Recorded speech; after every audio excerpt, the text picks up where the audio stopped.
All right, how do we solve this question. Question में आपसे पूछा गया the difference in energy between actual structure and the lowest energy resonance structure of the given compound is.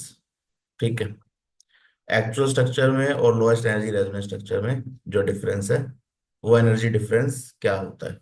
तो simple है, ionisation energy नहीं है, electromagnetic energy नहीं है, हाइपरकंजुगेशन भी नहीं है, इट इज रेजोनेंस एनर्जी।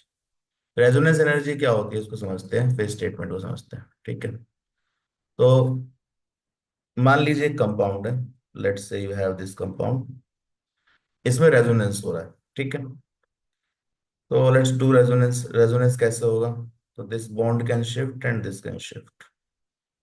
तो यहाँ पर you can have this structure, positive charge and negative charge.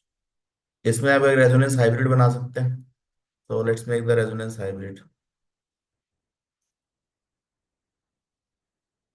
ठीक है, this is delta positive and this is delta negative. तो जो भी कंपाउंड है, अगर उसमें रेजोनेंस हो रहा है तो that compound will exist as a resonance hybrid.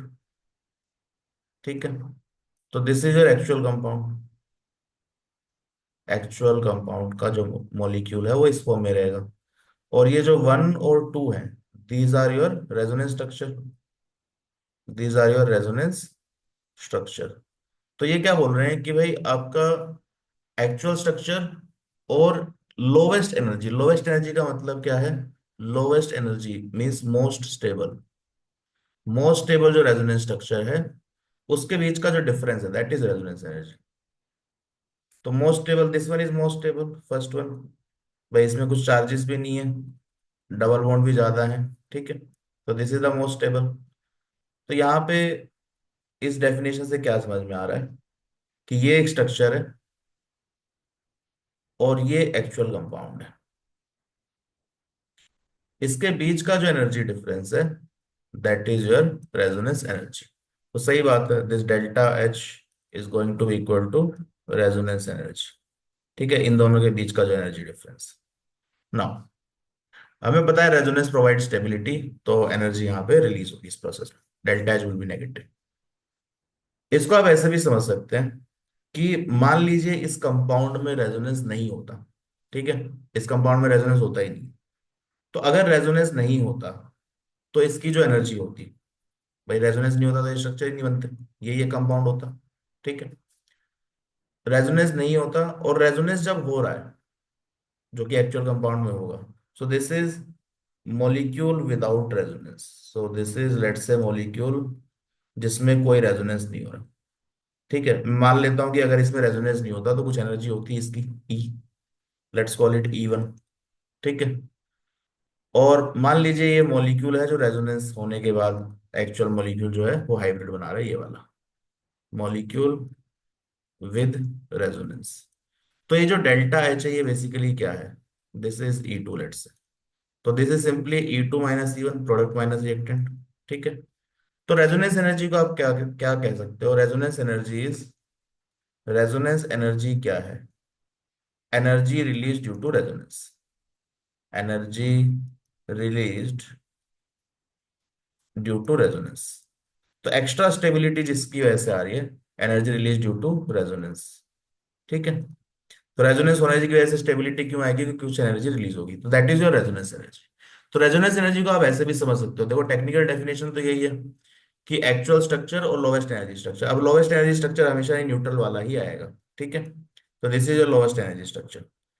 तो molecule actual minus this lowest energy structure that is resonance structure, resonance energy. ठीक है, या फिर रेजोनेंस एनर्जी को आप ऐसे समझ सकते हो कि रेजोनेंस की वजह से जो एनर्जी रिलीज हो रही है, energy release because of resonance is resonance energy.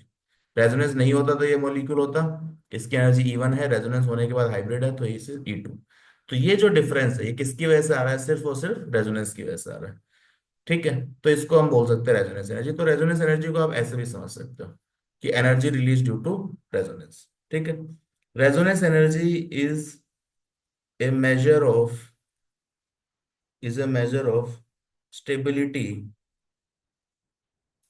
stability caused due to resonance। रेजोनेंस की वजह से कितनी स्टेबिलिटी आ रही है उसका एक मेजरमेंट है। तो रेजोनेंस एनर्जी जितनी ज्यादा होगी, जितनी ज्यादा एनर्जी रिलीज होगी, मतलब रेजोनेंस उतना ही इफेक्टिव है एनर्जी को कम करने के लिए, दैट इज स्टेबिलिटी को बढ़ाने के लिए। तो it is also a measure of stability cause due to resonance, stability cause due to resonance. ठीक है। तो रेजोनेंस की वजह से कौन कितनी एक्स्ट्रा स्टेबिलिटी आ रही है उसको आप क्वांटिफाई कर सकते हैं रेजोनेंस एनर्जी के थ्रू। इसकी कैलकुलेशन आप थर्मोकेमिस्ट्री में पढ़ते हैं, ठीक है, वो अभी क्वेश्चन का पार्ट नहीं है तो वो डिस्कस नहीं करेंगे। So, what is the difference between actual structure and most stable resonance structure is resonance energy, or it is difference between the compound if it has no resonance and if it has a resonance। ठीक है। तो resonance की वजह से extra energy release हो रही है, that is resonance energy. तो I hope that resonance energy के दोनों डेफिनेशन आपको क्लियर है। ठीक है, करेक्ट ऑप्शन इज ऑप्शन 4।